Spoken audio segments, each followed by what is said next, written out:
Great, thank you. Okay, good morning, everybody. Happy Friday.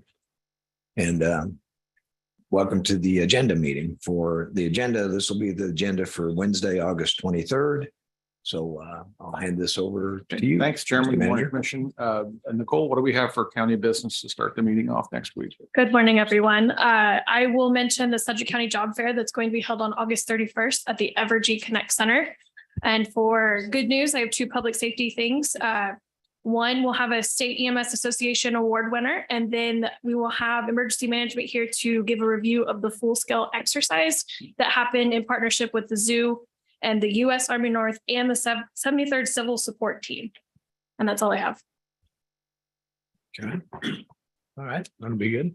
There's one proclamation for Mulvane Old Settlers Day, and then we have two appointments. One is appointing Commissioner Beatty to WAMPO, and the other is appointing a citizen to Sedgwick County Mental Health Advisory Board.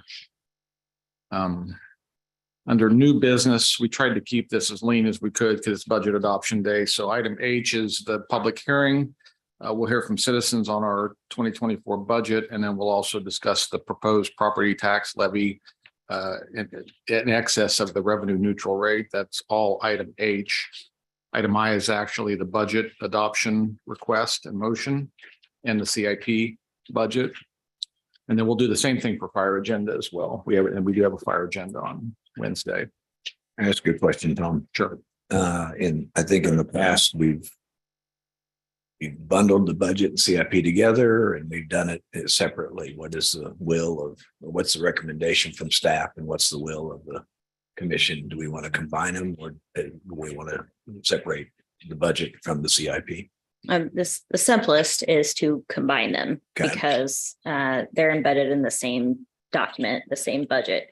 But we do have the alternative prepared if that's the desire of the commission is to break them into two parts. So Lorian, who's on, can speak to that if you need to, but we can do it either way. Well, we could also determine on Wednesday the mood of the commission, but I think it's just out there, especially Ryan, it's your first run at this. So We'll be prepared either way. Okay, we'll leave it at that then. We'll wait till Wednesday. Okay, all right. Thanks for letting me ask. Okay. Item J is a new business item. It's the acceptance of the Justice Assistant Grant, the JAG grant. It's a little less than $500,000 this year, and our intern will present that, and that benefits the sheriff and DA's office, Regional Forensic Science Center too. I'm not sure how they allocated the money this year, but she'll talk about that on Wednesday. And then Board of Bids and Contracts had a single item there, item K. And then we had consent agenda. There are three easements on L, M, and N. L and M do not have fiscal notes. Item N is a bit interesting. I thought maybe Lynn would talk to that a little bit. It's actually the release of an easement. I don't see these very often on 63rd between K15 and Clifton. Lynn, good morning. Good morning. Back in, I want to say now 1972, we obtained an easement for what is now 63rd Street, but back then was going to be the relocation of 63rd Street through a tract of land on the north side.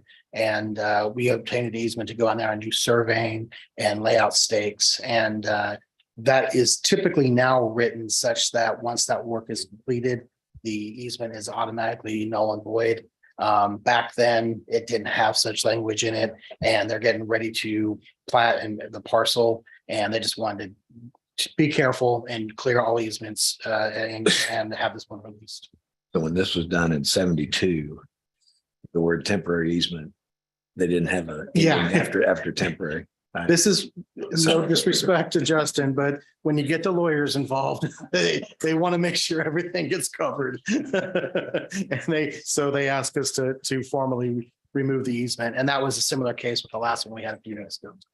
Chairman, thank you. Is the landowner that it's a part of this, are they aware of this action today or coming up? I believe so, because the land that they're on is being platted, And this is the preliminary work to get that done. You said this is on the north side of 63rd? Yes, It's odd. It seems like it'd be on the south side, but okay. I remember the change of the road. I thought that all the changes from the historic road to the new road, the old road used to be further to the south. correct. Yes, All and right. I do believe now where the plat's going to go, I'm not sure, but that new 63rd split those parcels basically into what is now north and south of the new 63rd. All right. Hey, thank you. There might be a policy rule too, that when two commissioners were not born at the time, that we have to release these. I was a freshman. Item O is an agreement with KDOT to provide construction engineering services for the bridge at out by the zoo on Interstate 235 and Windmill Road. Item P and Q are both conditional use requests for accessory apartments out in unincorporated county, one in District 3, one in District 4. Scott's here if there's questions. I am going to have him talk on item S, so he's going to be getting a microphone at some point, but if you have questions on those, he's here. Item R is a conditional use request for a temporary manufactured home in District 2.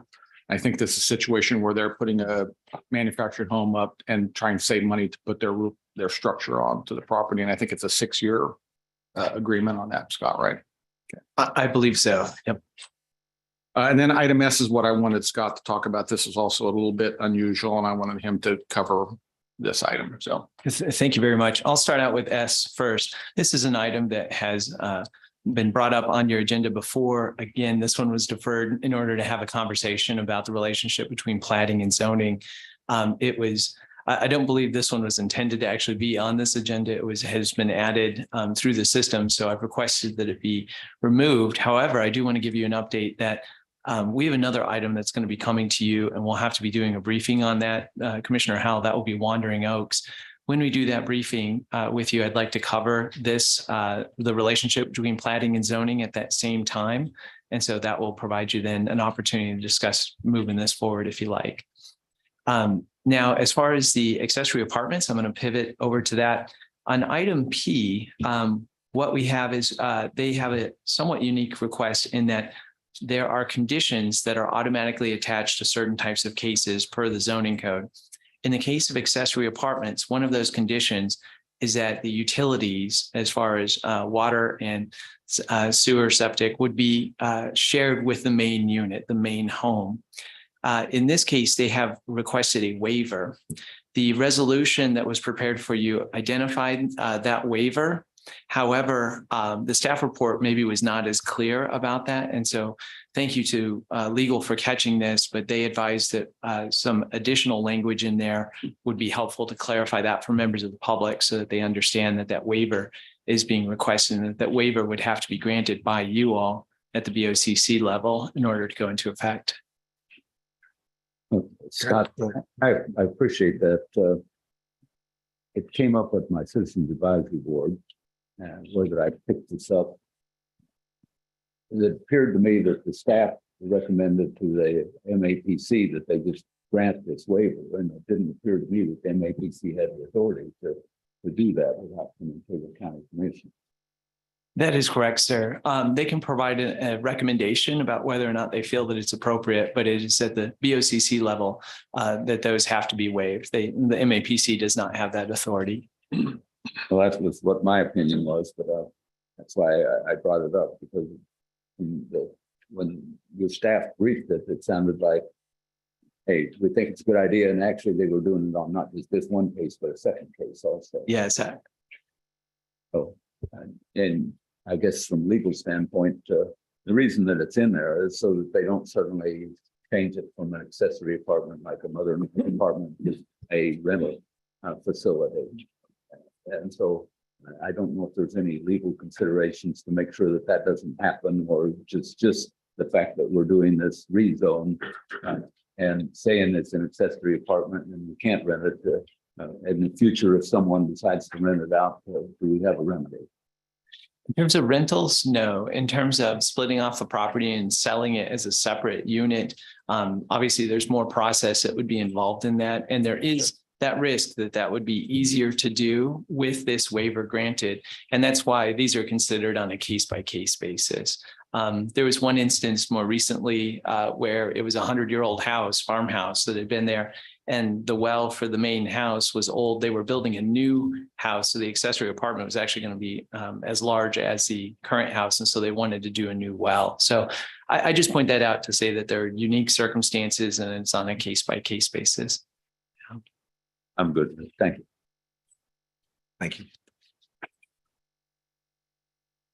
Okay, item T is it's a renewal agreement with the Valley Center School District for mental health intervention fiscal program for fiscal year 24. Tim is here to answer any questions if you have on that item.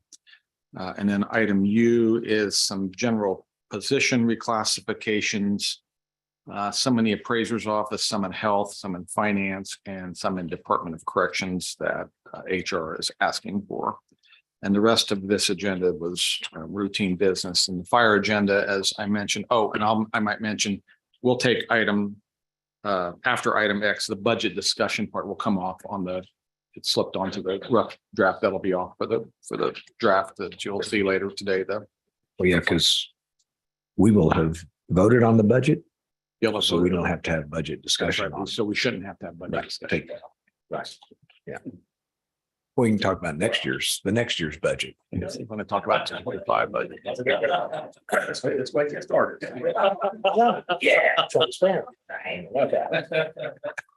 That is all. That is the agenda review. Okay, sorry about that. That's it. And then the fire. Fire is the public meeting, the R&R, and then the vote for the actual budget. Okay. I see chiefs in the audience. Anything you want to add? Okay. Anything?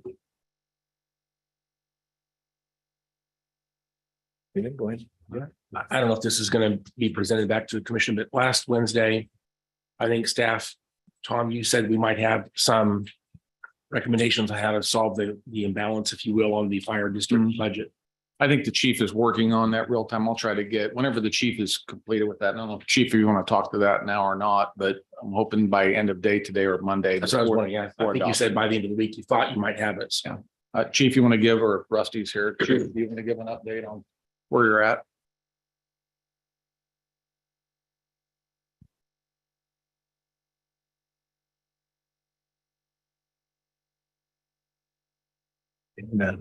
Hey, Tanya, should that door just be open since we're in an open meeting?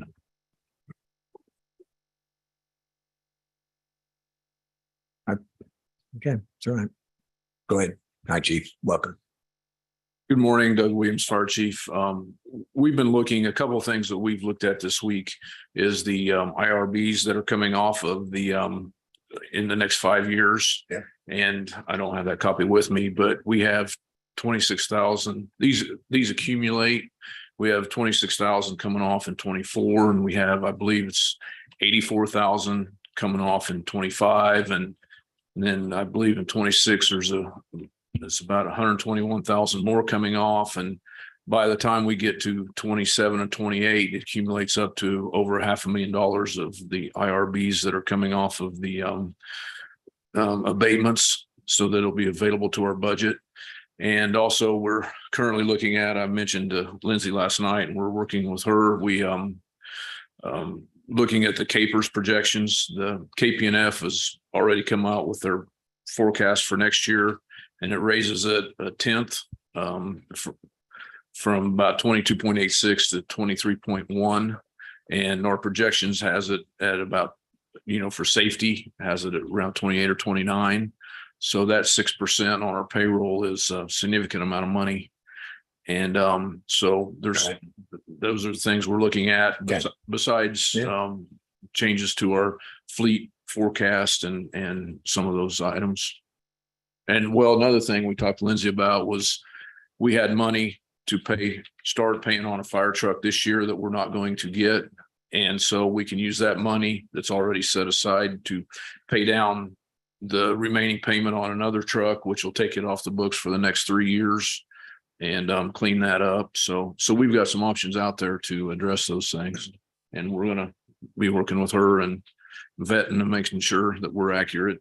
Okay, so that you're going to get to us sometime includes the evaluation of the IRBs.